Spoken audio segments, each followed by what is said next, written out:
আচ্ছা, তরমুজ চেনেন? তরমুজ চেনেন? তরমুজের উপরে লাল না ভেতরে লাল? জোরে বলেন। ভেতরে? তা আপনারা কি ভেতরটা খান না উপরটা খান? তো যাহারা বাহিরে ঘোরাঘুরি করতেছে এখনো, এরা তরমুজের ভেতরে লালটা খাওয়ার পাটি না, ঠিক কিনা বলেন?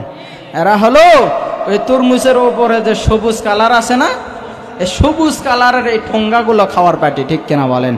আর যারা কোরআনের ময়দানে বসেছে এরা তরমুজের মজা নিয়েছে। আল্লাহর আলোচনা হচ্ছে, নবীজির আলোচনা হচ্ছে, কোরআনের আলোচনা হচ্ছে, হাদিসের আলোচনা হচ্ছে। এর চেয়ে বেশি মজা, এর চেয়ে বেশি স্বাদ চায়ের দোকানে, জিলাপির দোকানে, পেঁয়াজির দোকানে থাকতে পারে না, পারে না, পারে না, ঠিক কিনা বলেন? এই জন্য আমরা এখানে বসে তরমুজের স্বাদ নিতেছি। তার কারণ আমাদের সঙ্গে আছে কে? আরো জলেবান আছে কে? প্রিয় হাজিরিন, আল্লাহর নবী সাল্লাল্লাহু আলাইহি ওয়াসাল্লাম তিনি আমাদেরকে বলেছেন, যারা নেক আমল করবে, যারা সৎ পথে চলবে, তাদের জন্য পুরস্কার সব সময় আমার আল্লাহ রেখেছেন। জোরে বলি সুবহানাল্লাহ। প্রিয় হাজিরিন, ও প্রিয় মুসলমান ইকরাম, ও দুনিয়ার মানুষ, ও যুবক বন্ধু, আজকে কিসের মহাব্বতে এখানে বসে আছো? আমার আল্লাহ বলতেছেন, ও ফেরেশতার দল,